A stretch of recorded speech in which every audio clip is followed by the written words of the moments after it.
I watched my daughter's chest rise and fall under the thin hospital blanket, her small hand wrapped around mine, even in sleep. The monitors beeped their steady rhythm, a sound I'd come to know too well over the past 6 years. March 2nd, 2 in the morning, and I was waiting again, waiting for the cardiology resident to confirm what the surgeon had already told me 3 hours ago. Emily's heart was finally strong. The ventral septal defect that had shadowed every birthday, every playground run, every fevered night since she was born had been repaired. Closed. Behind us. But that wasn't the waiting that changed my life. 5 months earlier, I'd been waiting for a different kind of answer, one that never came. October, Friday night. The rain had started just after sunset, turning Congress Avenue into a river of reflected neon and blurred headlights. I sat in my decade-old Honda Civic 3 blocks from Bellanote, watching the dashboard clock tick closer to 7:30. My hands gripped the steering wheel even though the engine was off, knuckles pale against the worn leather. 34 years old, and this was my first date in 3 years. The thought made my stomach twist. 3 years since Sarah died. 3 years of waking up alone, of making breakfast for one small person who looked more like her mother every day. Of learning how to braid hair from YouTube videos and failing spectacularly. 3 years of well-meaning friends telling me it was time to get back out there, as if dating were some kind of exercise routine I'd neglected. My phone buzzed. Mama Sharon, Emily's asleep. Take your time tonight, baby. You deserve this. I closed my eyes and exhaled slowly. My 6-year-old daughter was safe with her grandmother for the weekend. I had shaved. I had put on the navy blazer Sarah had bought me for our anniversary 4 years ago, before the diagnosis, before everything fell apart.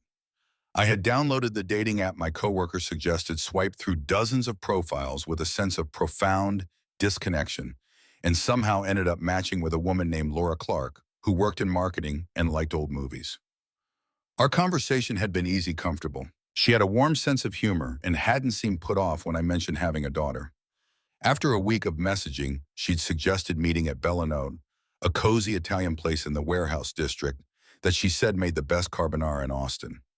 I checked my reflection in the rearview mirror one last time, ran a hand through my dark hair, and stepped out into the rain. Bellanote occupied the ground floor of a converted brick warehouse, its windows glowing amber against the wet pavement.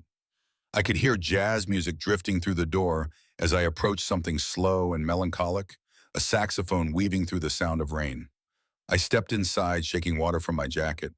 The restaurant was exactly as Laura had described it. Intimate without being pretentious, with exposed brick walls, Edison bulbs hanging from black cords, and mismatched wooden tables that looked salvaged from different decades. The smell of garlic and fresh bread made my stomach rumble. I realized I'd been too nervous to eat lunch. A hostess appeared young, probably 22, with sleeve tattoos and a genuine smile. "Good evening. Do you have a reservation, right? Jonathan Wright, table for two at 7:30. She checked her tablet, then nodded. "Right this way." She led me to a corner table near the back, away from the main flow of traffic. 2 chairs, 2 place settings, a small candle flickering between them. The table next to mine was occupied by an older couple who looked like they'd been married 40 years, sharing a bottle of wine and finishing each other's sentences. On my other side, a group of young professionals celebrated someone's promotion with excessive enthusiasm. I sat down facing the door. I wanted to see Laura when she arrived. "Your server will be right with you. Can I get you started with anything to drink?" "Just water for now. I'm waiting for someone, of course." She smiled and walked away. I pulled out my phone. 7:28, 2 minutes early. I opened my messages with Laura, scrolling back through our week of conversation. Her last message had come that morning. "See you tonight. Can't wait," I'd replied, looking forward to it. "I'll be the nervous-looking guy in the navy blazer. I'll be the one trying not to trip in heels," she'd written back.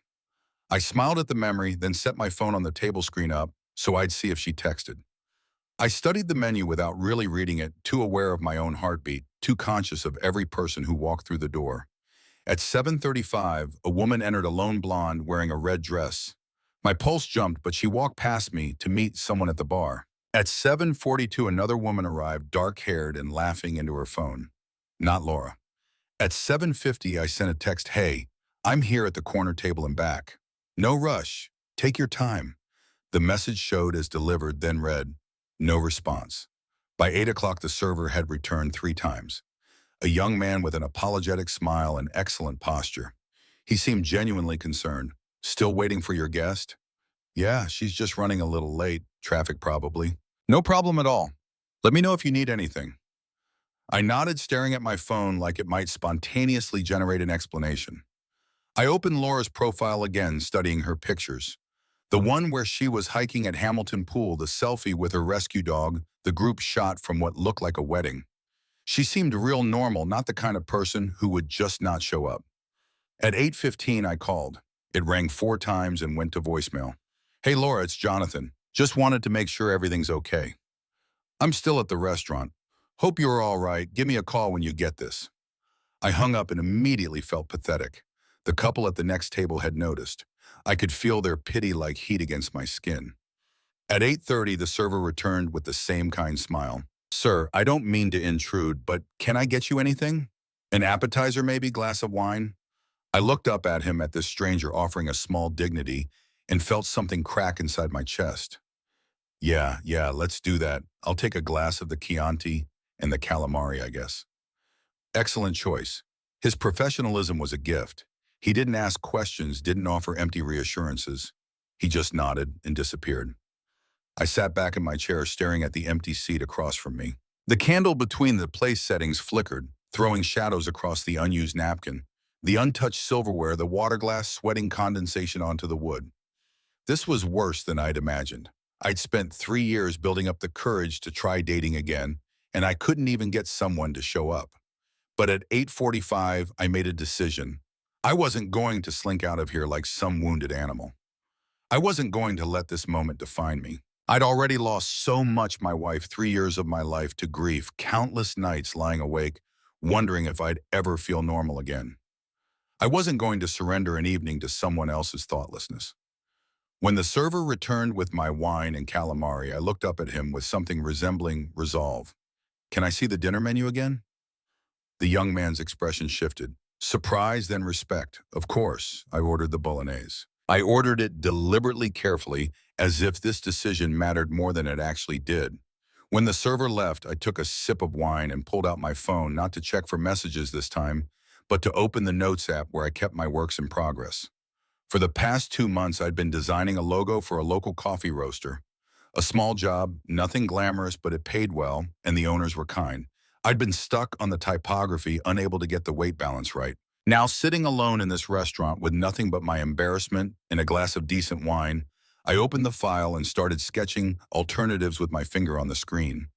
It was easier than thinking about Laura, easier than wondering what I'd done wrong, what I'd said in our messages that had made her decide I wasn't worth meeting, easier than feeling sorry for myself. The bolognese arrived. I ate slowly, methodically, tasting nothing. Around me, the restaurant filled with Friday night, energy, laughter, and clinking glasses. Couples leaning close over candlelight, friends celebrating the end of the work week. I existed in a bubble of silence at the center of it all. At 9:20, I was nearly finished with my meal when the door opened again. I didn't look up. I'd stopped looking up an hour ago, but then I heard footsteps approaching my table, confident, purposeful, and a woman's voice low and clear. Excuse me. You're Jonathan Wright, aren't you? I glanced up, startled. The woman standing beside my table was not Laura Clark. She was tall, probably 5'10", with dark auburn hair pulled back in a sleek bun that suggested discipline and long hours. She wore a black wool coat that looked expensive, tailored perfectly to her frame, and beneath it a charcoal dress that belonged in a boardroom. Her eyes were sharp and assessing, the kind of eyes that noticed everything. She was, I thought, distantly, absolutely striking. I'm sorry, yes, I'm Jonathan. Do I know you? No. She gestured to the empty chair. May I? I blinked, utterly confused. I'm sorry, I think there's been some misunderstanding. My name is Rebecca Anderson. She sat down without waiting for permission, removing her coat with practiced efficiency and draping it over the back of the chair. And I need to explain why the woman you were supposed to meet tonight didn't show up. I stared at her, my brain struggling to process this sudden intrusion into my miserable evening. I'm sorry. What Rebecca folded her hands on the table, her posture perfect. Everything about her radiated control. The way she held herself, the way she looked directly into my eyes without wavering, the way she seemed completely comfortable disrupting a stranger's dinner. Laura Clark. The woman from the dating app. She works for me. She was supposed to meet you tonight and she didn't come. I'm here to explain why. I felt heat rising up my neck. Of course. Of course Laura had told someone about this disaster, probably laughed about it with her coworkers. The poor single dad she decided wasn't worth meeting. And now her boss had shown up to what? Apologize, gloat. Look, you really didn't need to come here. It's fine. These things happen. I get it. No, Rebecca's voice was calm, measured. You don't. Excuse me, Laura didn't ghost you because she wasn't interested. She ghosted you because she panicked. She has severe social anxiety, something she's been working on but apparently not successfully enough. This morning she had a panic attack about tonight. Instead of texting you to cancel like a rational adult, she shut down completely, blocked your number, deleted the app, and called in sick to work. My anger deflated slightly, replaced by confusion. Okay, but why are you telling me this? Why are you here? Rebecca leaned back slightly, studying me with those sharp eyes. Because when Laura mentioned she had a date with a graphic designer named Jonathan Wright, I looked you up.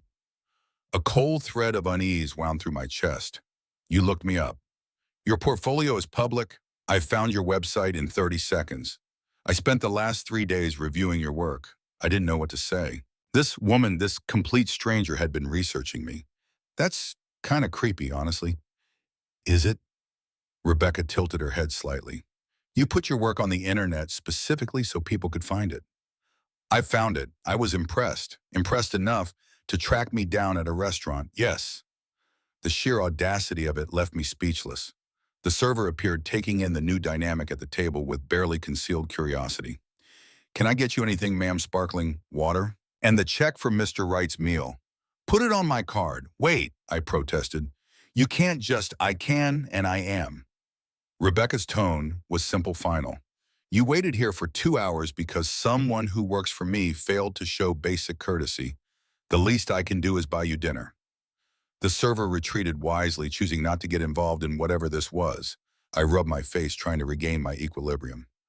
Okay, so you bought my dinner. Great.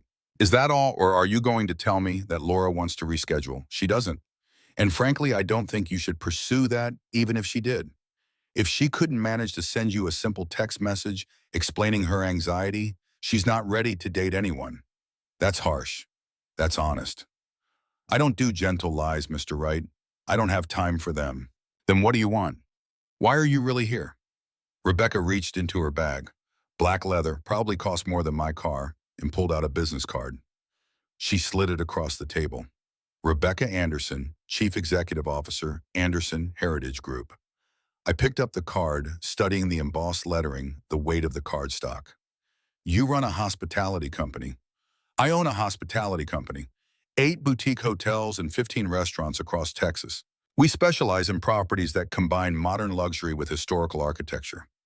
Our revenue last year was $42 million. She said it without pride or boasting, just stating facts. That's impressive, but I still don't understand what this has to do with me. Our visual identity is outdated. Our logo looks like something from 2008. Our website is functional but uninspired. Our marketing materials lack cohesion. I've been searching for someone to redesign everything. Someone with a clean aesthetic. Someone who understands restraint. Someone who can translate the essence of what we do into something visually compelling. She paused, her eyes never leaving mine. Your work suggests you might be that person. You want to hire me. I want to interview you properly. But yes, that's the general idea. Based on what, looking at my website for 3 days, based on your portfolio, yes. And based on watching you sit in this restaurant for the last 90 minutes, the words landed like a physical blow. You watch me. I arrived at 7:40. I sat at the bar. I watched you wait. I watched you check the door every time it opened. I watched you text her, call her, and then decide to stay anyway and order dinner. I watched you choose dignity over self-pity. I felt violated and strangely seen at the same time. That's incredibly invasive. It's thorough. I needed to see how you handle disappointment, how you manage your emotions under pressure. I hire people for who they are, not just what they can do. Skills can be taught. Character can't. And what did you determine about my character from spying on me? For the first time, something that might have been a smile touched the corner of Rebecca's mouth. That you're patient, that you don't give up easily, that you have self-control, and that you're either very brave or very stupid for calling me creepy to my face. Little bit of both, probably. This time, Rebecca did smile, sharp and brief. Good. I don't work well with people who tell me what they think I want to hear. The server returned with Rebecca's sparkling water and the check folder, which he placed discreetly beside her plate. She signed it without looking at the total. I have a meeting Monday morning at 9. My office is in the Frost Tower downtown. If you're interested in discussing this further, be there. If you're not, don't waste my time. She stood, putting her coat back on. For what it's worth, Mr. Wright, Laura's loss is my gain. That woman you were waiting for, she wasn't going to appreciate what you have to offer. I will. And then she was gone, disappearing into the Friday night rain as abruptly as she'd arrived. I sat frozen at the table, staring at the business card in my hand. Around me, the restaurant continued its normal rhythm, couples eating, servers bustling, music playing. But I felt like I'd just experienced something from a different reality. My phone buzzed. Mama, Sharon. How's it going? How was it going? I'd been stood up by one woman and recruited by another.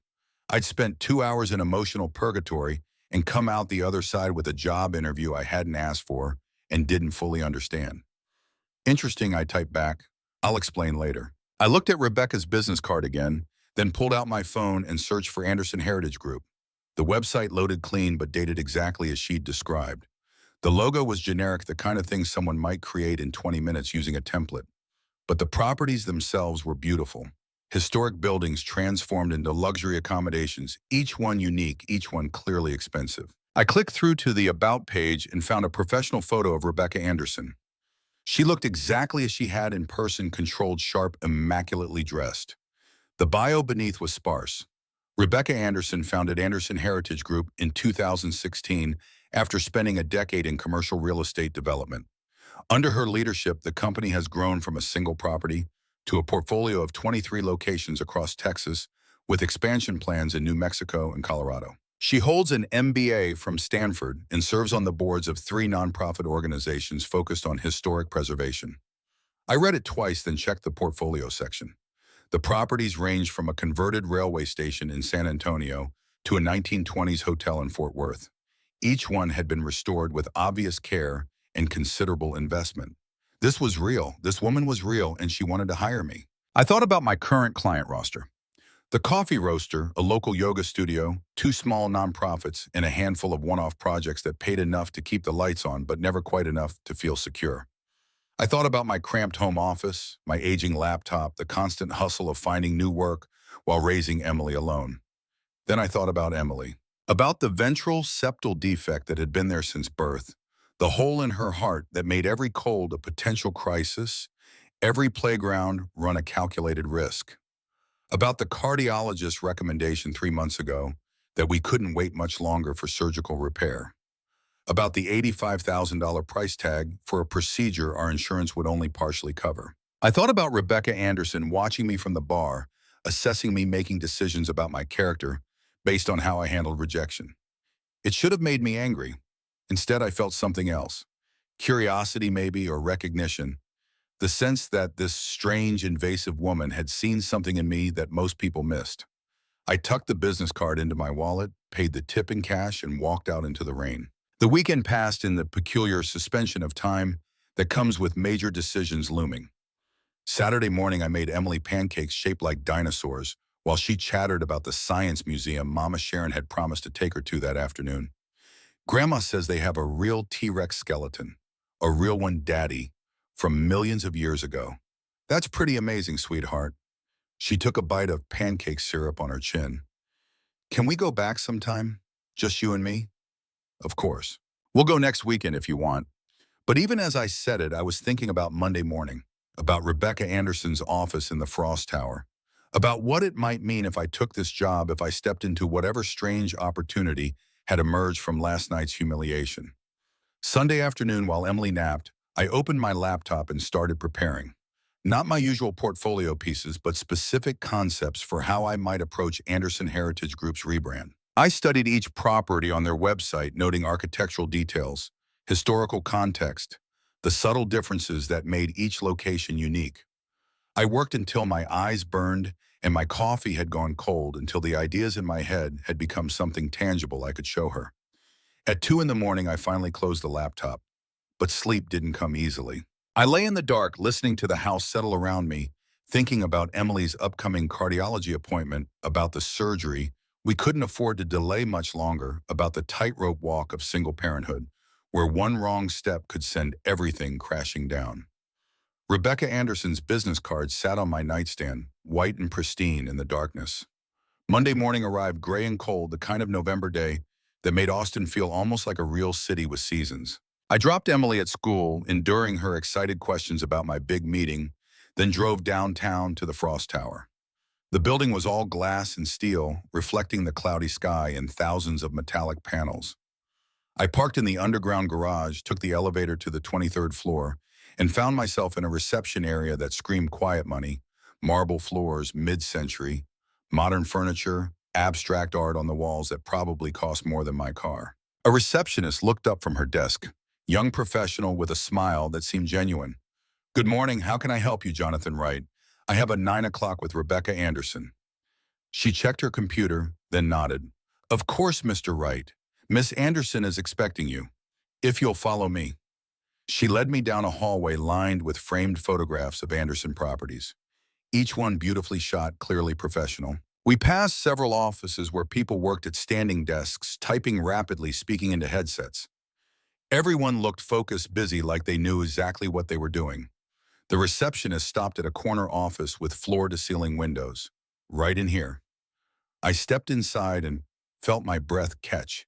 The view was incredible. Downtown Austin spread out below the Capitol building, visible in the distance. Lady Bird Lake, a silver ribbon cutting through the city. But it was the office itself that struck on me. Immaculate without being sterile, modern without being cold. A large desk with nothing on it except a laptop and a single framed photograph. Bookshelves lined one wall, filled with architecture and design books. A small seating area with a leather couch and 2 chairs.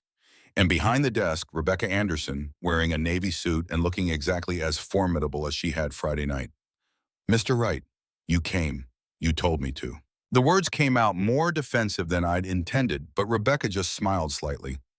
"I tell a lot of people to do things. Not all of them listen. Please sit." I sat in one of the chairs across from her desk, setting my laptop bag on the floor beside me. She remained standing for a moment, studying me with that same assessing gaze. "Did you bring a portfolio? I brought something better." I pulled out my laptop, opened it, and turned the screen toward her. "I spent the weekend studying your properties. I put together some initial concepts for how I'd approach your rebrand." Rebecca's eyebrows rose slightly. Surprise or perhaps approval. She sat down and pulled the laptop closer, clicking through my presentation in silence. I watched her face, trying to read her reaction, but she gave nothing away. Her expression remained neutral as she studied each slide. The silence stretched. My palms were sweating. Finally, Rebecca looked up. "You worked on this over the weekend?" "Yes." "Why?" The question caught me off guard. "Because you're offering me an opportunity. I wanted to show you I'm serious about it. You don't even know what I'm paying yet." "Doesn't matter. This is the kind of project I've been wanting to do for years. If the money works, great. If it doesn't, we'll negotiate. But I'm not going to waste your time or mine by showing up unprepared." Rebecca closed the laptop and slid it back across the desk. Her expression was still unreadable. "These concepts are good, thoughtful. You clearly understand what makes each property unique, but they're also safe." I felt my stomach drop. "Safe, you're trying to please me, trying to anticipate what I want. That's a good instinct for client work, but it's not what I need. I need someone who will challenge me, push back, tell me when I'm wrong. You hired me to design a brand identity, not to argue with you. I'm hiring you to be a creative partner, which means sometimes you'll need to argue with me. If you're just going to execute whatever I tell you to do, I can hire a freelancer on Fiverr for 1/10 of what I'm about to offer you." She opened a drawer, pulled out a folder, and slid it across the desk. "That's a contract, standard ND, a project scope, timeline, and payment terms. You'll have full creative control over the visual identity, with approval needed only on final deliverables. You'll work on site 3 days a week, the other 2 remotely. The project timeline is 6 months with an option to extend if needed." I opened the folder, scanned the first page, and felt my eyes widen when I reached the compensation section. $180,000, more than I'd made in the last 2 years combined. This is very generous. It's market rate for the scope of work involved. I don't lowball people. I pay what the work is worth. I stared at the contract, my mind spinning. This would change everything. I could pay off credit cards, build a real emergency fund. I could cover Emily's surgery without going into crippling debt. What's the catch? The catch is that I'm demanding. I have high standards. I don't accept mediocrity, and I don't tolerate excuses. If you take this job, you'll work harder than you've probably ever worked. I'll push you. I'll critique your work. I'll make you redo things until they're right. That doesn't scare me. It should. We looked at each other across the desk. This strange woman who'd invaded my disaster of a date and somehow turned it into a professional opportunity. And me, the grieving single father who'd been treading water for 3 years. I have a daughter. She's 6. I pick her up from school every day at 3:30. I don't work weekends unless it's an emergency. Those are my non-negotiables. I expected resistance. Instead, Rebecca nodded. Fair enough. I respect clear boundaries.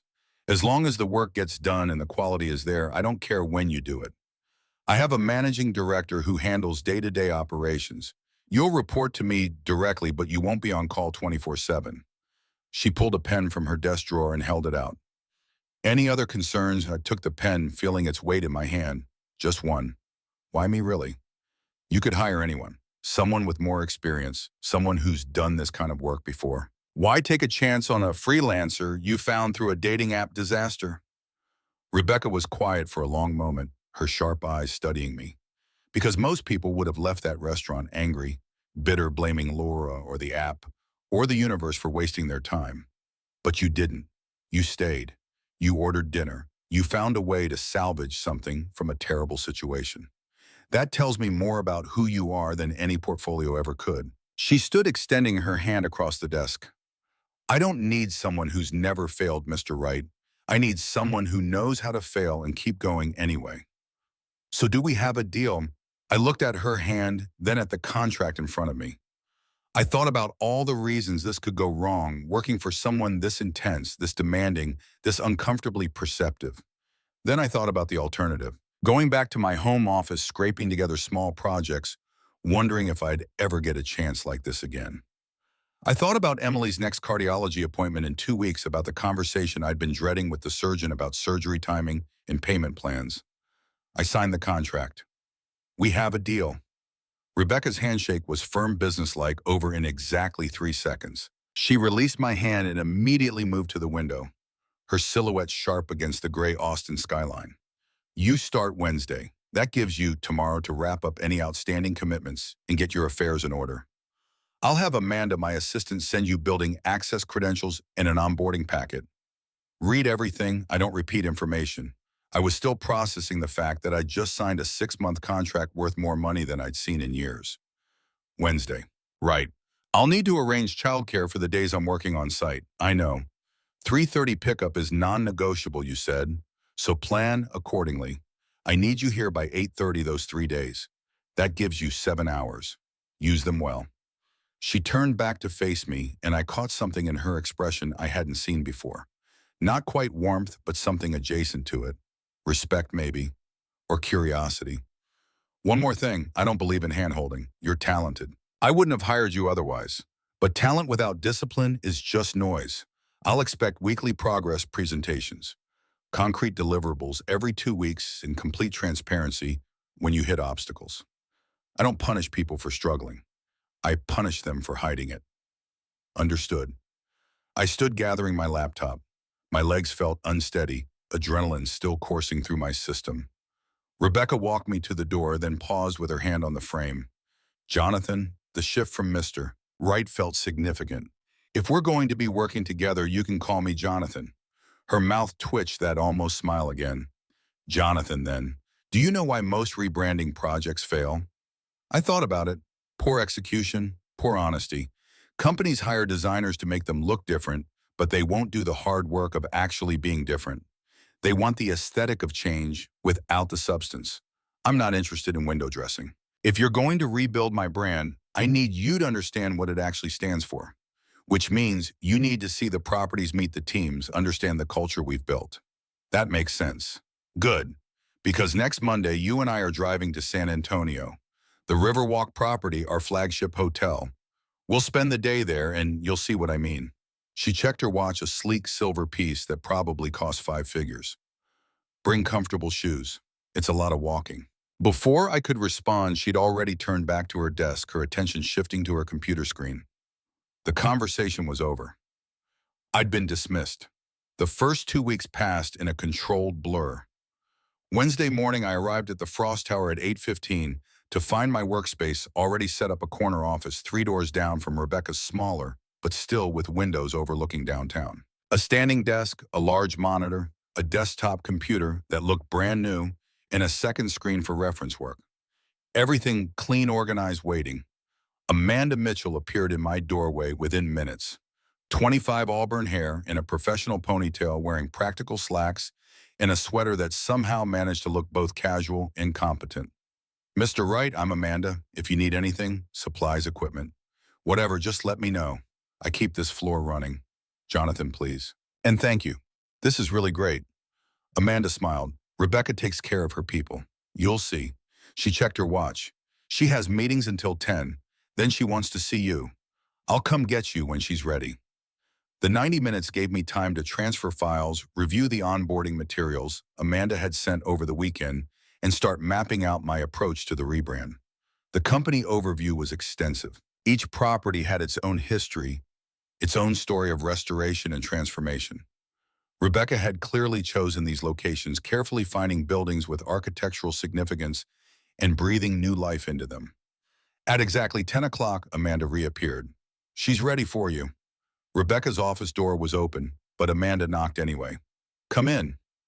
I entered. Rebecca was on a phone call speaking rapid-fire Spanish to someone about permit delays and construction timelines. She gestured for me to sit while she finished. Viernes entonces. Gracias. She hung up and immediately shifted focus. Problems in El Paso. Renovating a 1940s motor lodge into a boutique property, and the city keeps moving the goalposts on electrical code compliance. Sounds frustrating. It's business. You deal with obstacles or you fail. I don't fail. She pulled up something on her computer, turned the monitor so I could see.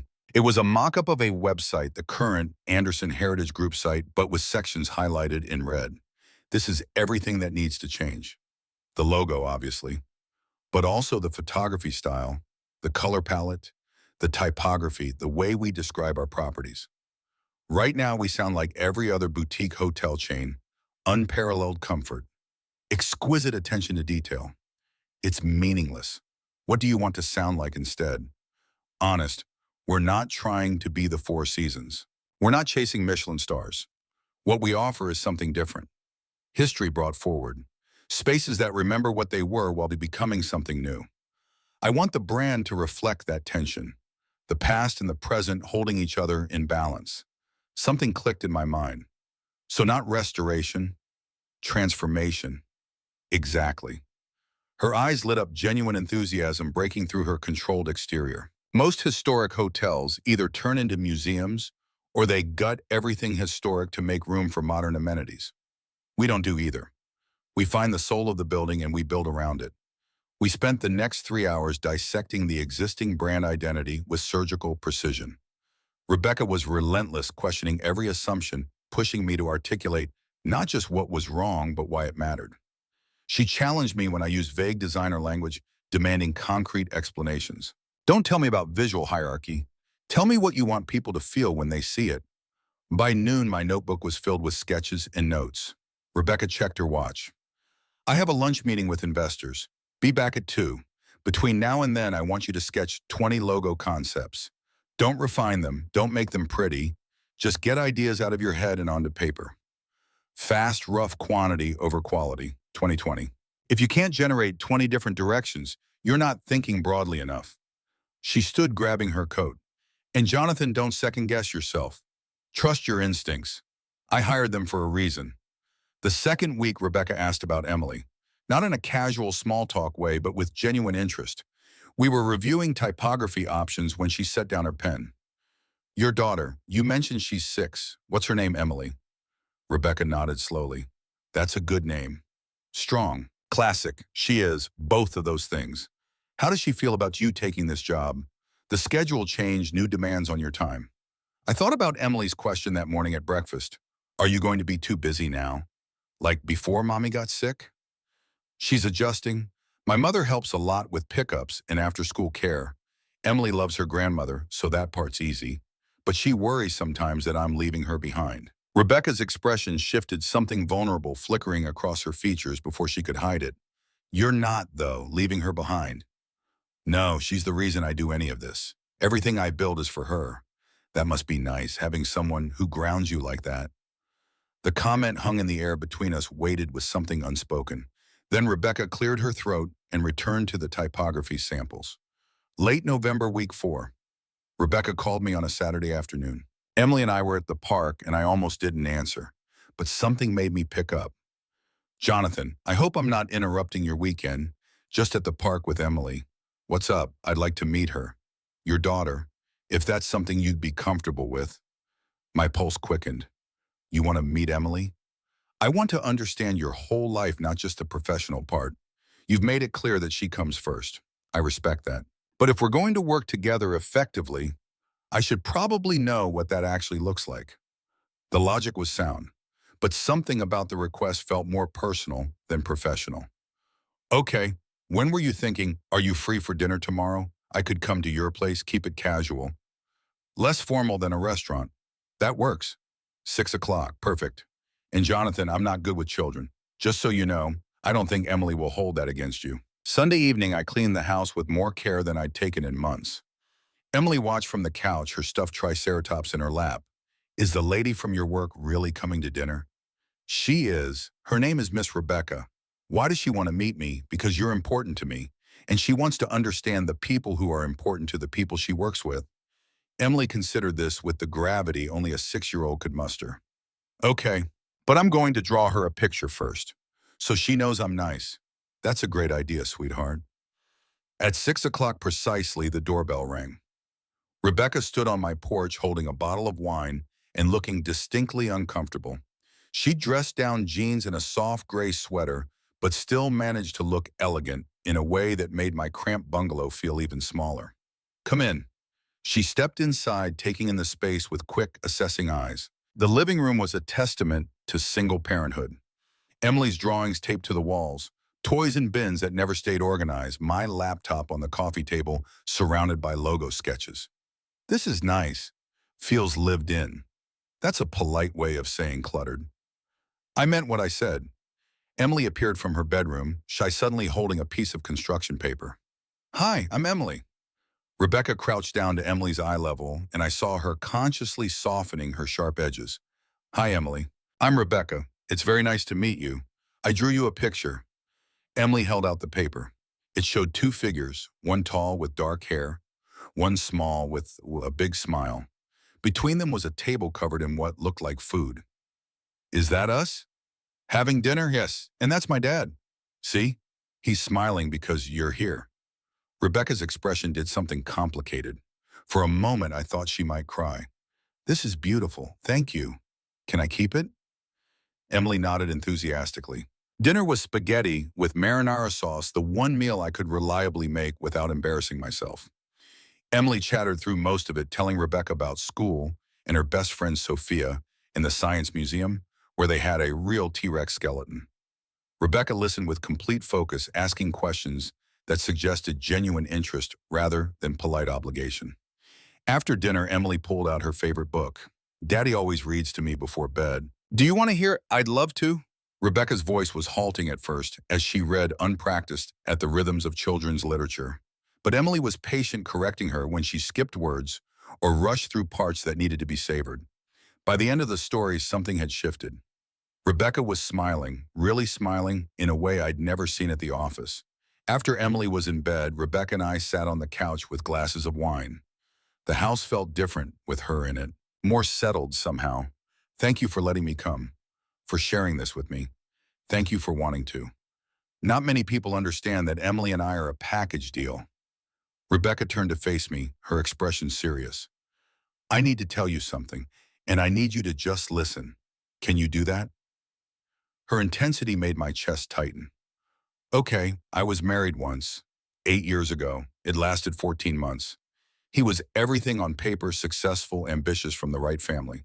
But he wanted a wife who would make him the center of her universe. And I'd already built a universe. I wasn't planning to abandon it. She took a sip of wine. The divorce was clean. We haven't spoken since. And for 8 years, I've told myself I'm better off alone. That relationships are distractions from the work that actually matters.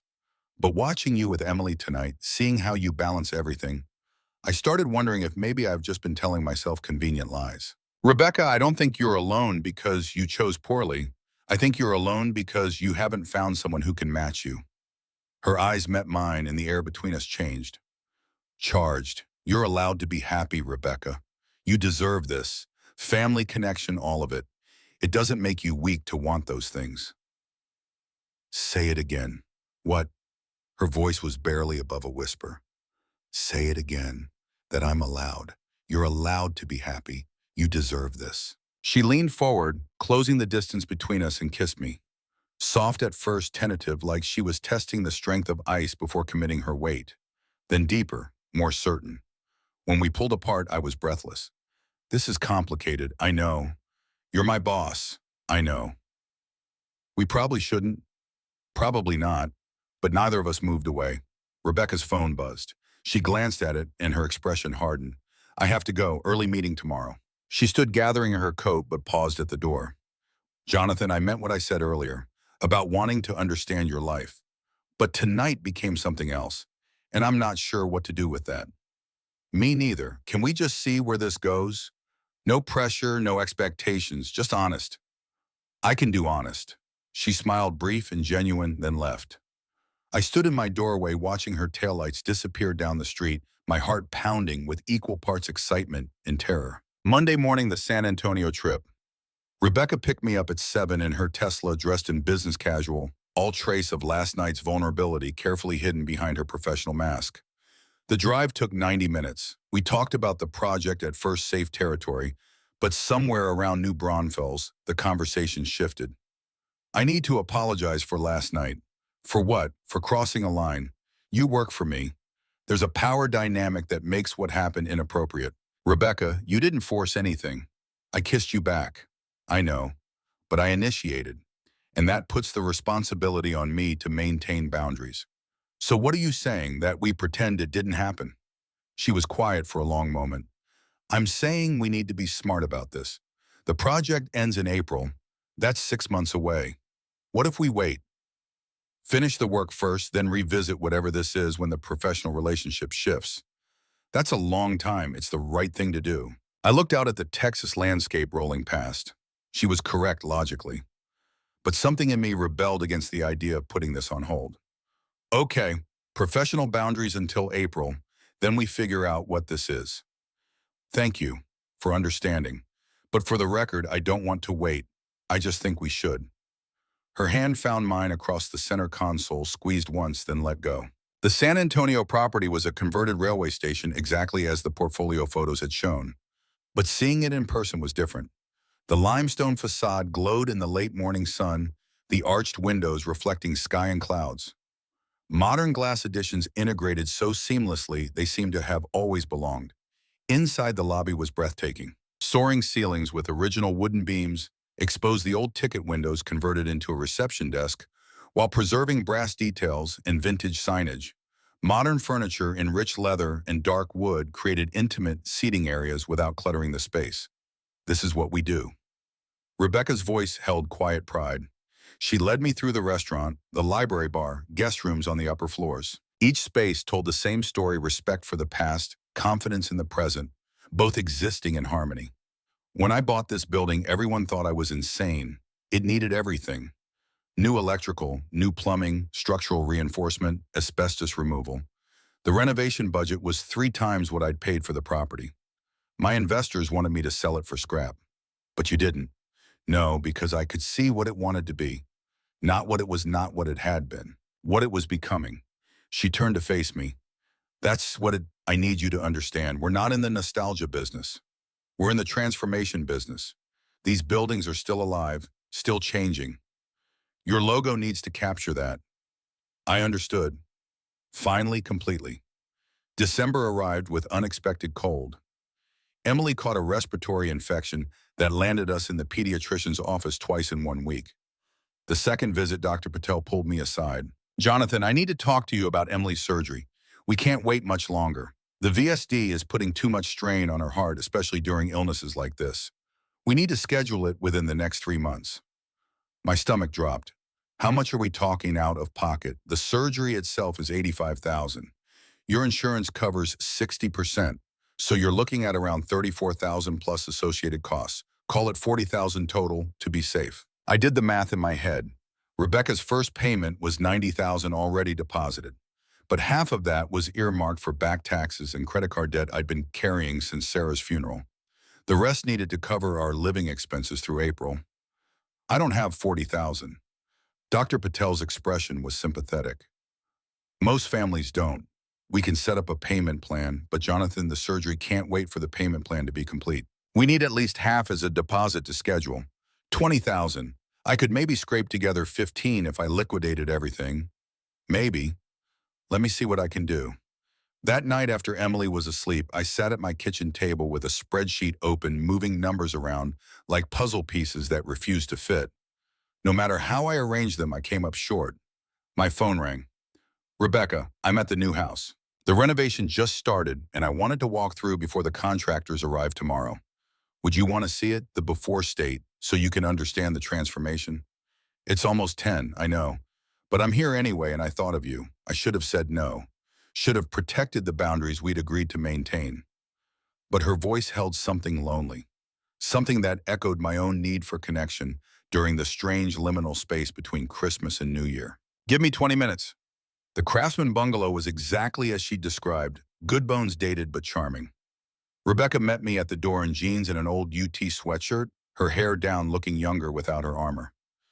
Thank you for coming. Of course. We walked through together, Rebecca pointing out everything that would change. The kitchen getting gutted and rebuilt, bathrooms modernized, floors, refinished, exterior painted. Her vision was clear and compelling. In what would become the master bedroom, she stopped in front of windows overlooking the backyard. I've been thinking about what you said, about having someone who understands you completely. Rebecca, I want that. I've spent so long convincing myself I didn't need it, that work was enough. But it's not. Not anymore. She turned to face me.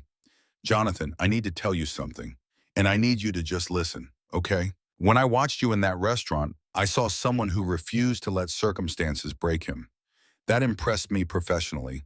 But over these past 2 months, I've learned who you actually are. You're kind without being weak. You're creative without being precious about your ideas. You challenge me without diminishing me. She took a breath. And I'm falling in love with you. I've been fighting it, but I don't think I can anymore. The words landed like an earthquake. I know we agreed to wait, and I'm still willing to wait. But I needed you to know. I'm done pretending this is just respect or friendship or creative partnership. This is more. It's been more for weeks now. I crossed the space between us. I'm falling in love with you too. I have been since you challenged me on those first logo concepts. Since you showed me your properties and trusted me to understand your vision. Every day I work with you is incredible and excruciating because I want this. Want us. And I'm terrified of wanting it. Why terrified? Because I already lost someone I loved. Because I have a daughter who needs stability. Because you're brilliant and driven, and you could have anyone. Stop, her voice was firm. You're not just anything. You're exactly who I need. Someone who understands that loving me means accepting that my work isn't separate from who I am. Someone who won't ask me to choose because they understand it's a false choice. We stood inches apart, the tension unbearable. We should wait, like we agreed. My voice was unconvincing. We should. But I don't want to, neither do I. The kiss was inevitable, necessary, like a conversation we'd been having for months, finally reaching its conclusion. Her hands framed my face, and I felt 3 years of loneliness crack open into something that felt terrifyingly like hope. When we pulled apart, both breathing hard, reality crashed back. This complicates everything. I know. The project, the professional relationship, all of it. I know, we should probably talk about boundaries and expectations. We should tomorrow. She kissed me again and I stopped trying to be sensible. Later, sitting on the floor in the empty living room, her head on my shoulder, Rebecca spoke quietly. What happens now, I don't know. I've never done this before. Fallen for someone I work with. Me neither. We figure it out. We're both smart people. We can navigate this. What about Emily? Have you thought about how you'll explain this to her? The question tightened something in my chest. I'll need to go slowly. Make sure she's comfortable with the idea of me dating someone. She's young, but she's perceptive. She'll have questions. I have no experience with children. I don't know how to be part of that aspect of your life. You don't have to have all the answers right now. We'll take it slow. Let Emily get to know you gradually. No pressure. What if I'm terrible at it? What if she doesn't like me? Then we'll figure that out too. But Rebecca, Emily's incredible. And you're incredible.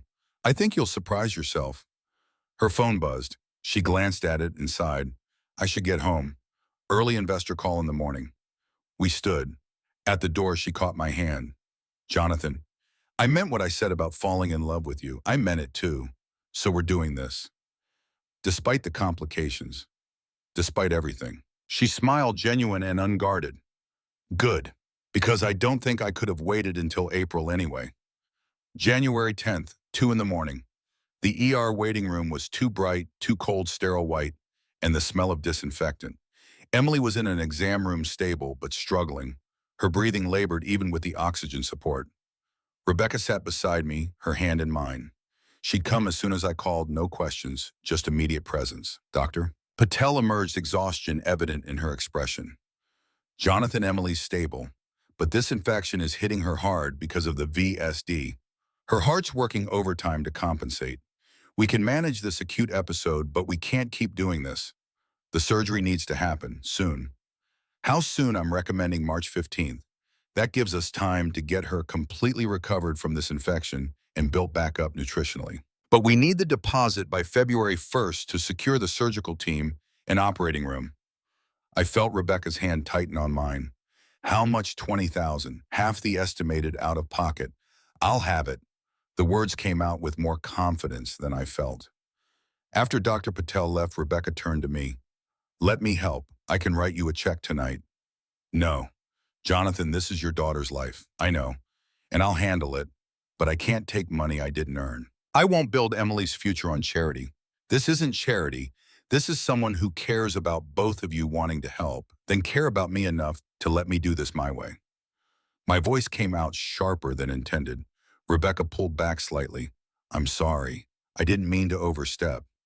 You didn't. I just need to handle this myself. I have dignity. I deserve respect. And part of that means providing for my daughter through my own work. Rebecca nodded slowly. I understand. But if you change your mind, I won't. The words hung between us final. Mid-January, Kenneth Taylor walked into my life with the casualness of someone who belonged there. I was grabbing coffee at the shop across from the Frost Tower when a man in an expensive suit approached. Jonathan Wright. I turned immediately wary. Do I know you? Not yet? Kenneth Taylor. He extended his hand. I didn't take it. I'm Rebecca's ex-husband. Thought it was time we met. My stomach dropped. I don't think Rebecca would appreciate this conversation. Probably not. But I'm not here to cause trouble. Just wanted to see the man who convinced her to give romance another try. He smiled, but it didn't reach his eyes. She seems happy. That's good. Rebecca deserves happiness. I'm going to go. Wait. One thing, Rebecca has a pattern, gets deeply invested in projects and people. Then when they don't meet her impossibly high standards, she moves on. Just want you to be prepared for that. Thanks for the warning, but I'm not interested in your opinion about Rebecca. Fair enough. Just remember this conversation when things get complicated, and they will get complicated. He walked away, leaving his business card on the counter. That evening, I told Rebecca about the encounter. Her face went pale, then red with fury. Kenneth has no right to approach you. He's bitter because I refused to sell him properties he wanted to gut for condos. Is that all this is? Business resentment? She hesitated. Partly, but also he never accepted that I left him. He thought I'd come crawling back eventually. When I didn't, he started looking for ways to prove I make poor decisions. And hiring me is a poor decision to him. Yes, you're not from his world. You don't have the pedigree or connections he values. He'll try to use that against both of us. Let him try. But the encounter left me uneasy. Kenneth Taylor had resources, connections, and a vendetta. That was a dangerous combination.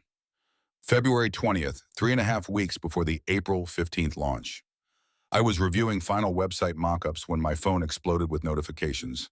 The first was from Amanda. Have you seen this? The second was a link to Austin Business Journal. The headline made my vision blur. Anderson Heritage Group, rebrand romance or resume. The article was carefully worded to avoid direct accusations, but the implications were clear.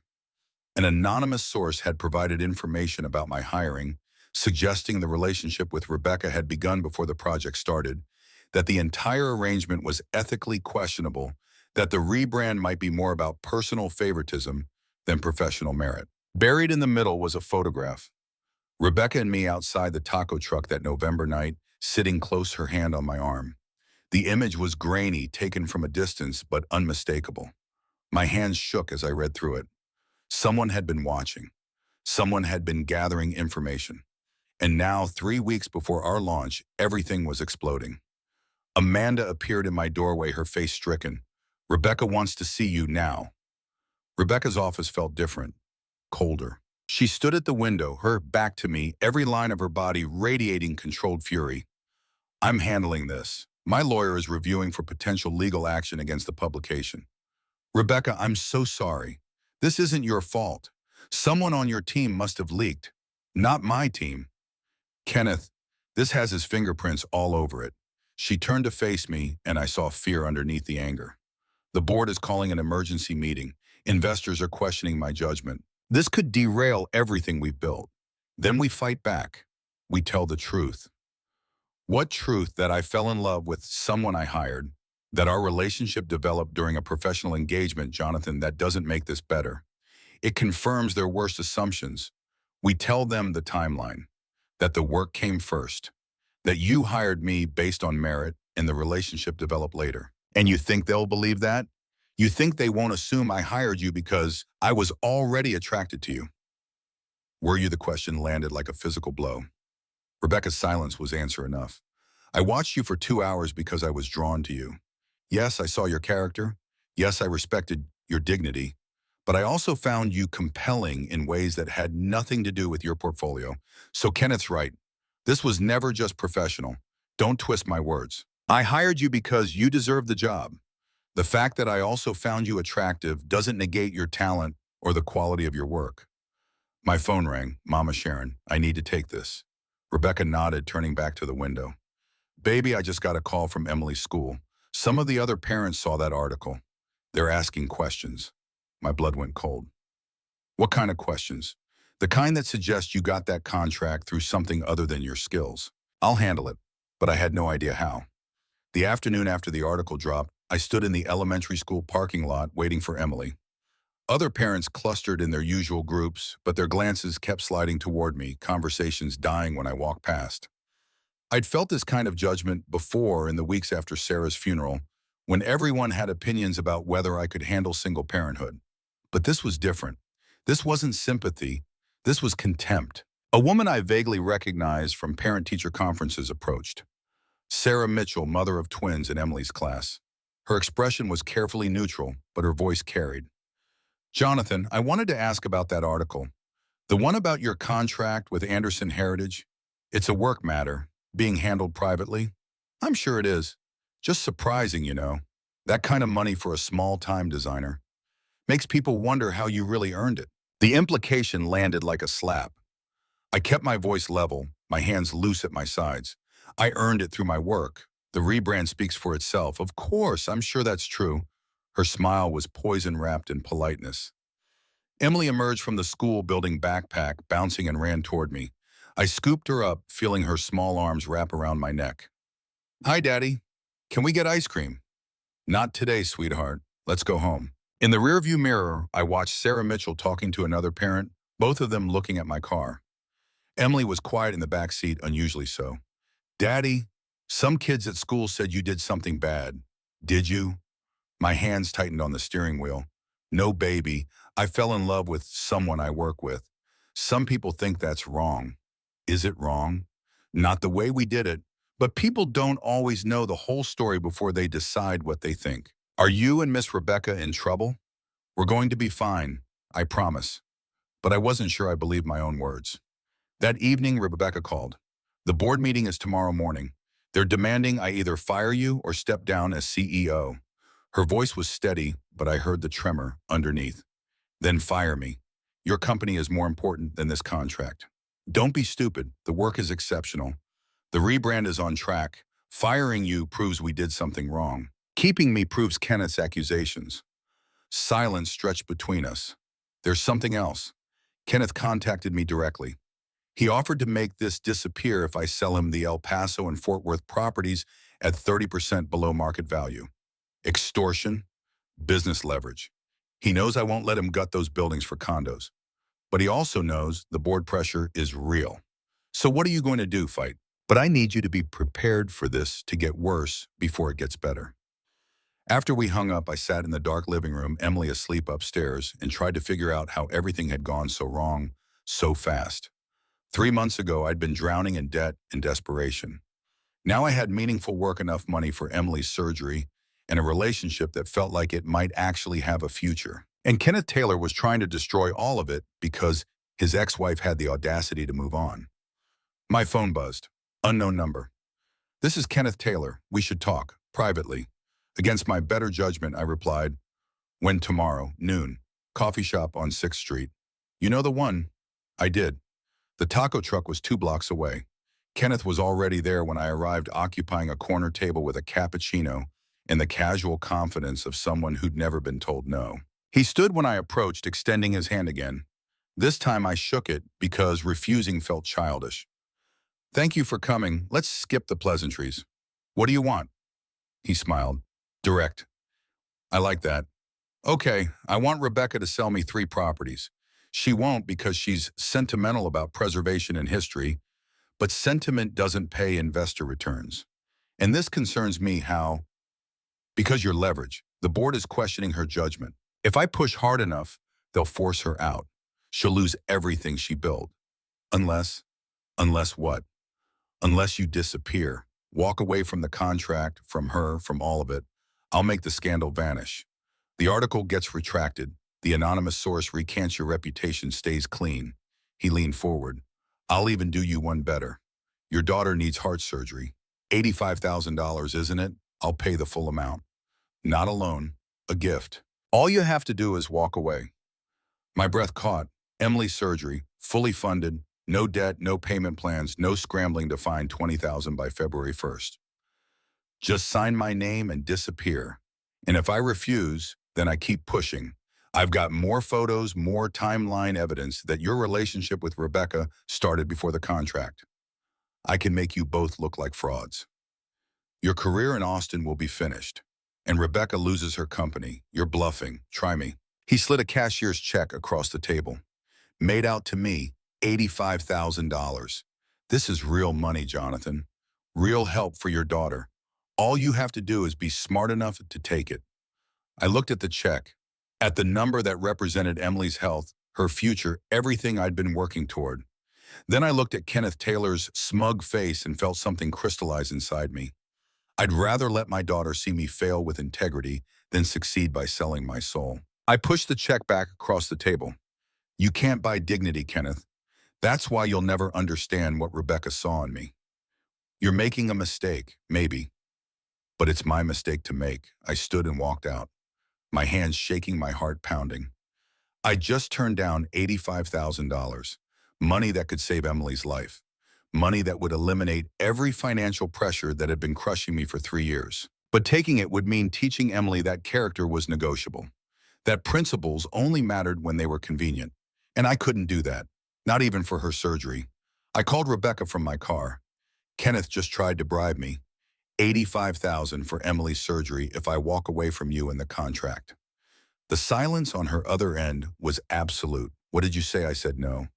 Jonathan, that's your daughter's surgery. I know what it is, and I know what I'm giving up. But if I teach Emily that you can put a price on doing the right thing, I've already failed as a father. Her voice cracked. You turned down $85,000 for principal. For her, so she grows up knowing her father couldn't be bought. That some things matter more than money. I heard her crying quiet and restrained. I don't deserve you. You deserve someone who won't sell you out when it gets hard. That's what you're getting. The board meeting was scheduled for 9 the next morning. Rebecca asked me to arrive at 8:30. I need you in the room. They're making decisions about your work. You deserve to defend it. The boardroom occupied the entire 24th floor, floor-to-ceiling windows on 3 sides, a massive table that could seat 20 people.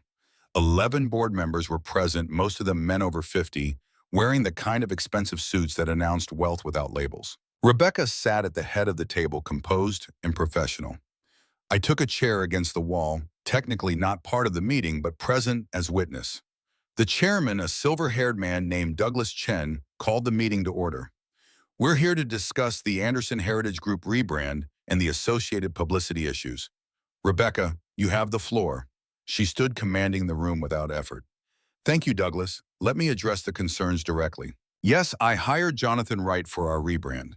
Yes, a personal relationship developed during the course of our professional engagement. But I did not hire him because of personal feelings. I hired him because his work is exceptional. She clicked a remote. The screen behind her lit up with my logo concepts, website designs, brand guidelines. These are not the work of someone given a job through favoritism. This is sophisticated strategic design that perfectly captures our brand position. Don't take my word for it. Another click. A document appeared. This is an independent analysis from Martin and Associates, one of the top brand consultancies in the country. They reviewed Jonathan's work blind, with no knowledge of his identity or our relationship. Their assessment, this rebrand is in the top 5% of hospitality sector redesigns they've evaluated in the past decade. She let that sink in. As for the timeline, Jonathan and I first met on October 15th. He signed his contract October 18th. Our personal relationship did not begin until mid-December, 2 months into the project. We have documentation of every meeting, every deliverable, every milestone, all exceeded expectations. Douglas leaned forward. The perception still exists, Rebecca. Whether or not the work is good, people believe favoritism was involved. Then people are wrong, and I won't destroy good work and a talented designer's career because people prefer gossip to facts. A woman at the far end of the table spoke up. Margaret Ross, one of the few board members I recognized as a Rebecca ally. What about the business impact? Has this scandal affected our bookings or brand perception?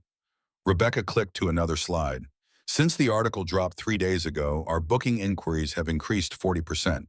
Social media engagement is up 62%. The controversy has actually elevated our profile. And when the rebrand launches April 15th, we'll convert that attention into revenue. Another board member, a younger man with slicked back hair, interjected. But what about Kenneth Taylor's offer? 3 properties at a combined value of $18 million. He's offering $13 million. That's a significant loss in potential value. Kenneth Taylor wants to buy those properties so he can strip them of their historic character and build generic luxury condos. That goes against everything this company stands for. We don't sell heritage for profit margins. The room erupted in crosstalk. Arguments about fiduciary duty, brand integrity, shareholder value. Through it all, Rebecca remained calm, methodical, dismantling each objection with data and logic. Finally, Douglas raised his hand for silence. We need to vote.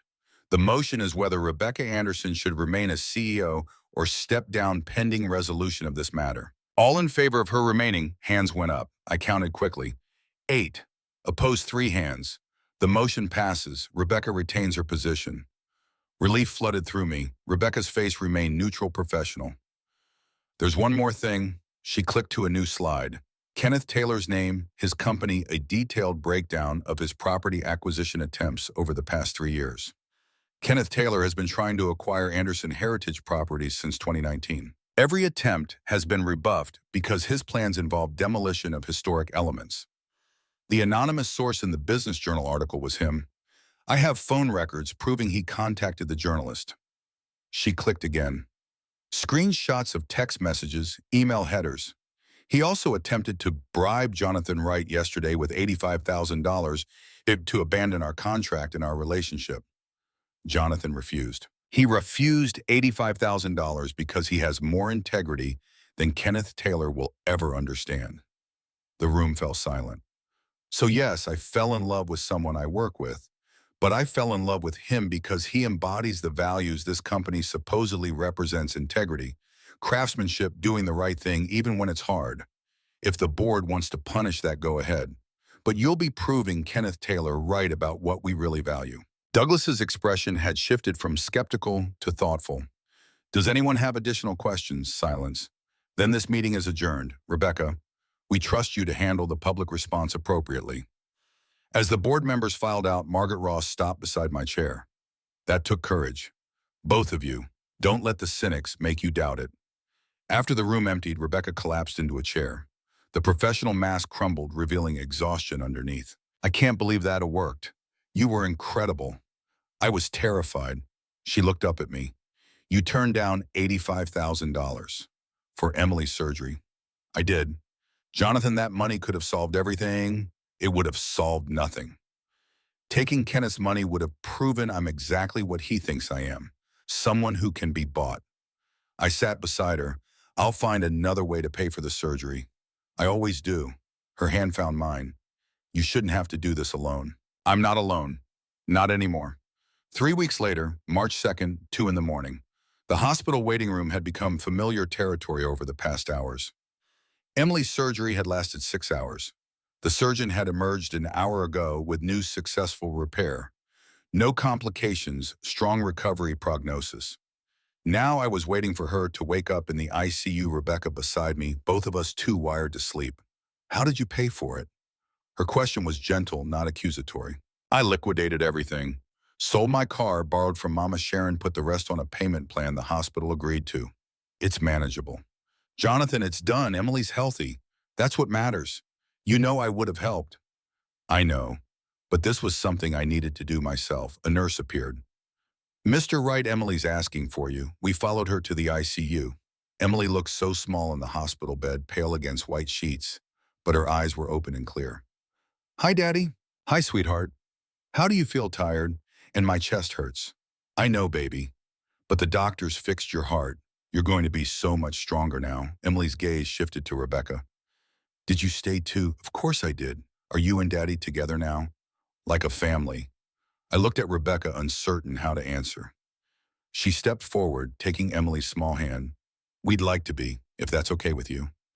Emily considered this with the seriousness only a 6-year-old could muster. Will you be my new mom? My throat tightened. Rebecca's eyes were bright with tears. I could never replace your mom, Emily. She'll always be your mom. But I could be someone who loves you and takes care of you and is part of your family. If you want that. Okay, but you have to smile more. Like in my picture. Rebecca laughed, wiping her eyes. I'll work on that. Over the next 2 weeks, Emily recovered with the resilience of childhood. The incision healed, her color returned. Her energy came back stronger than I'd seen in years. Dr. Patel was amazed at how quickly her heart adapted to its proper function. The rebrand launched April 15th as scheduled. The event was held at the San Antonio property, the converted railway station, where I'd first understood Rebecca's vision. 300 guests, press, investors, community leaders, staff from all 23 properties. The new logo appeared on the facade, projected in light. Clean, elegant, the negative space creating doorways that seemed to shift between opening and closing, depending on the angle. Exactly what Rebecca had asked for: transformation captured visually. Inside screens displayed the new website, the refreshed photography, the updated brand language. Everything cohesive, everything intentional. The reaction was overwhelmingly positive. Design blogs were already posting coverage. Booking inquiries had tripled in the week leading up to launch. Rebecca gave a speech thanking her team, crediting the vision that had driven 15 years of work. Then she turned to where I stood at the edge of the crowd. But I need to specifically thank Jonathan Wright, whose creative leadership made this rebrand possible. He didn't just design a logo. He helped us understand who we are and how to communicate that to the world. Applause filled the room. I felt exposed and validated in equal measure. After the formal presentations ended, I found Rebecca on the terrace overlooking the San Antonio River. The April evening was perfect, warm breeze. clear sky, the sound of water, and distant music. Thank you for tonight, for all of this. I should be thanking you. You saved my company. We saved each other, I think. She turned to face me, and something in her expression made my pulse quicken. I have something to ask you, and I'm terrified of asking it. Okay, move in with me. You and Emily. Make the house on Craftsman Street a home for all three of us. The invitation hung between us, weighted with everything it implied. That's a big step, I know. And if it's too fast, we can wait. I just need you to know that I'm ready. When you are. I thought about my cramped bungalow, about the life I'd built there with Emily after Sarah died, about the ghosts that still lingered in corners, and the memories that made it hard to imagine anyone else in that space. Then I thought about Rebecca's house with its good bones and careful renovation, about new beginnings and second chances. Let me talk to Emily, make sure she's comfortable with it. Of course.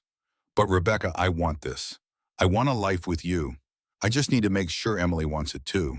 3 days later, I sat with Emily in her bedroom, surrounded by her dinosaur collection and the rock tumbler Rebecca had given her for her 7th birthday. How would you feel about moving to a new house with Miss Rebecca? Emily looked up from the geode she was examining. Would I get my own room? You would, with a window seat, and I could bring all my stuff, all of it. She was quiet for a moment. Would Miss Rebecca be there all the time, like a real family? Yeah, sweetheart, like a real family. What about Mommy? Would we forget about her? The question broke my heart. Never. We'll never forget Mommy. She'll always be part of our family even though she's gone. But families can grow. We can love Mommy and also love Miss Rebecca. Emily nodded slowly. Okay, I think I'd like that. Miss Rebecca is nice, and she tries really hard at kid stuff, even when she's bad at it. I laughed. She does try hard, doesn't she? So when do we move? How about next month, after school ends for summer? Can I tell Grandma? Absolutely. Emily ran off to call Mama Sharon, leaving me alone with the weight of the decision. We were really doing this, building a life together. Moving day in late May was exactly as chaotic as expected. Boxes everywhere, Emily helping by unpacking toys in every room simultaneously, Rebecca's organizational systems colliding with the reality of adding 2 people to her carefully designed space. By evening, we collapsed on the couch surrounded by half-empty boxes eating pizza because no one had energy to cook. This is insane. Rebecca surveyed the controlled chaos. 3 months ago, I lived alone in perfect order. Now there are dinosaurs on my coffee table, and I can't find half my books. Having regrets. Not even for a second. Emily appeared wearing one of Rebecca's blazers, the sleeves dragging on the floor. Look, I'm a business lady. I have very important meetings. Very important, Rebecca played along. What's on your agenda? I need to discuss the dinosaur situation in this house. There's not enough of them. We'll work on that. Over the following weeks, we established rhythms. Morning routines that got Emily to school and both adults to work. Evenings where Rebecca learned to cook kid-friendly meals while I handled homework help. Weekends exploring Austin as a family, Rebecca slowly shedding her work armor and learning to simply be present. 6 months after the launch. October again, Rebecca and I returned to the Fort Worth property for its grand reopening after renovations. The Art Deco department store had been transformed into a stunning boutique hotel, and the launch party was in full swing. Emily was with Mama Sharon for the evening, giving us rare time alone. We stood in the lobby where the preserved terrazzo floor gleamed under restored chandeliers. I have something to ask you. Rebecca's voice was nervous, uncertain in a way I'd never heard. Before I could respond, she knelt, right there in the middle of the lobby in front of 300 guests with her hand in her pocket. Jonathan Wright, 9 months ago, I walked into a restaurant and interrupted what you thought was the worst night of your life. I offered you a job because I saw talent and character. What I didn't expect was to find someone who would completely transform my understanding of what a life could be. She pulled out a ring box. You taught me that being strong doesn't mean being alone, that building a company and building a family aren't competing priorities, that love isn't weakness. It's the foundation everything else is built on. The crowd had gone silent. I was aware of hundreds of eyes of cameras, probably recording, but all I could see was Rebecca's face, vulnerable and hopeful. You told me once that relationships are just another kind of work. You invest time, navigate obstacles, build something that matters. I want to keep doing that work with you. Forever. Will you marry me? The question hung in the air. My vision blurred with tears. Say it again. What? Her eyes widened, understanding the reference to that night months ago when I told her she deserved happiness. Say it again. That you want forever. I want forever, Jonathan. I want you and Emily and whatever family we build. I want early mornings and hard conversations and all the complicated, beautiful, messy parts of actually living together. Yes, absolutely yes. I pulled her up and kissed her while the crowd erupted in applause. Emily was going to be so excited when we told her. We married 6 months later at the San Antonio property, the railway station where I'd first truly understood Rebecca's vision. The ceremony was small, 50 people, mostly family and close colleagues. Emily was flower girl walking down the aisle with solemn importance, scattering petals with the focus of someone defusing a bomb. Mama Sharon cried through the entire ceremony. Amanda served as maid of honor and gave a speech about unlikely love stories and the importance of showing up even when you're terrified. When it came time for vows, Rebecca spoke first. Jonathan, you once told me that the night we met, the night you waited alone in a restaurant, was the moment everything in your life began to change. You were wrong. That was the moment everything in both our lives began to change.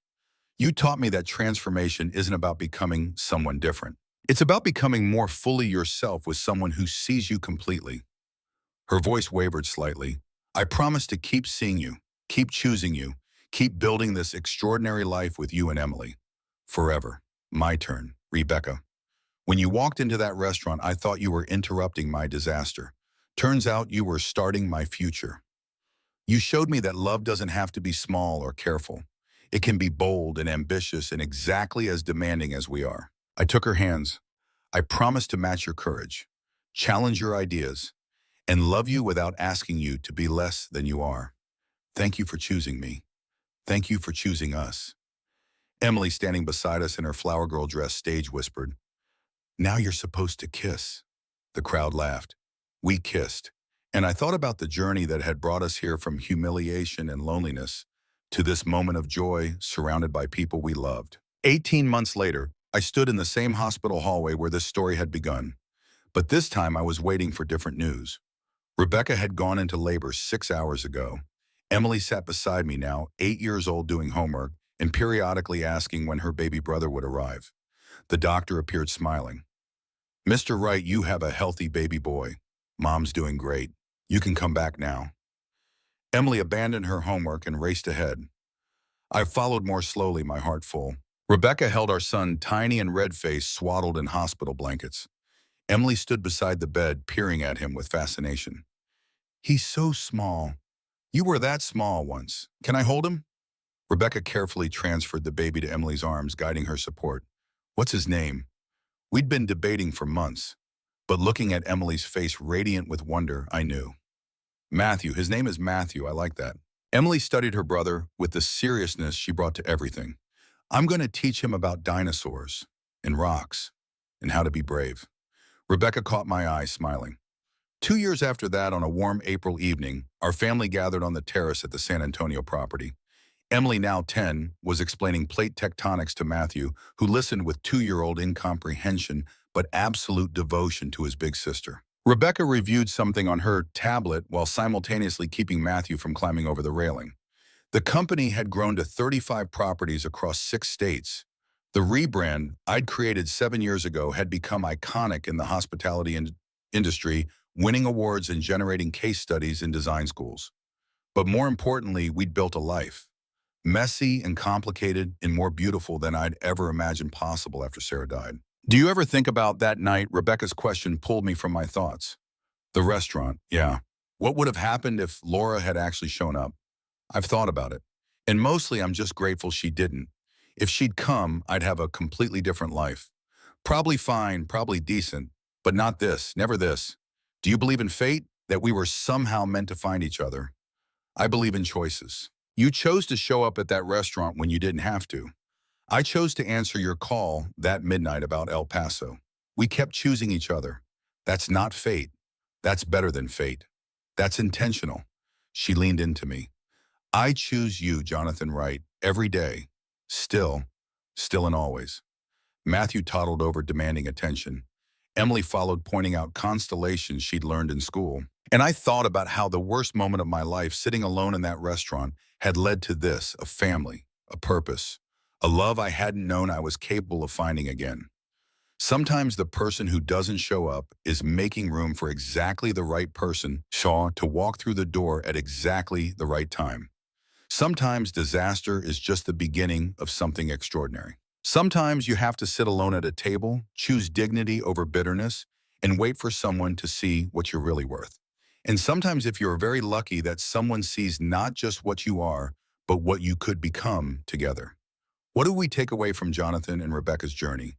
What can their story teach us about rejection, opportunity, and love? First, rejection is redirection, not failure. Jonathan got stood up by Laura, humiliated and alone. But that rejection created space for something better. Sometimes the door that closes isn't the one you needed to walk through. The universe isn't punishing you. It's redirecting you to opportunities you couldn't have imagined. Second, character under pressure reveals true worth. Rebecca didn't hire Jonathan because of his portfolio alone. She hired him because she watched him handle disappointment with grace. How you behave when things go wrong tells more about you than any resume. Patience, dignity, refusing to become bitter. These are the qualities that open unexpected doors. Third, vulnerability is strength, not weakness. Rebecca spent 36 years building walls, thinking vulnerability meant professional liability. But learning to let people in to admit she didn't have all the answers, that's what allowed love to grow. In relationships, in parenting and leadership, vulnerability builds trust. Fourth, transparency defeats scandal. When the article attacked them, they chose complete honesty over corporate deflection. They owned their story, presented the facts, and let the work speak for itself. In a world of spin and damage control, truth is revolutionary. When you own your story, no one can use it against you. Fifth, love requires making room, not sacrifice. Rebecca didn't give up her career for love. Jonathan didn't sacrifice his daughter for work. The right relationship doesn't ask you to choose between parts of yourself. It asks you to integrate them. They learned that family doesn't weaken ambition, it grounds it. Have you ever experienced a rejection that led to something better? Or watched someone handle disappointment with grace and been impressed? Share your story in the comments. I want to hear about the doors that closed so better ones could open. Because sometimes sitting alone at a table is exactly where you need to be to see who's been watching from the bar.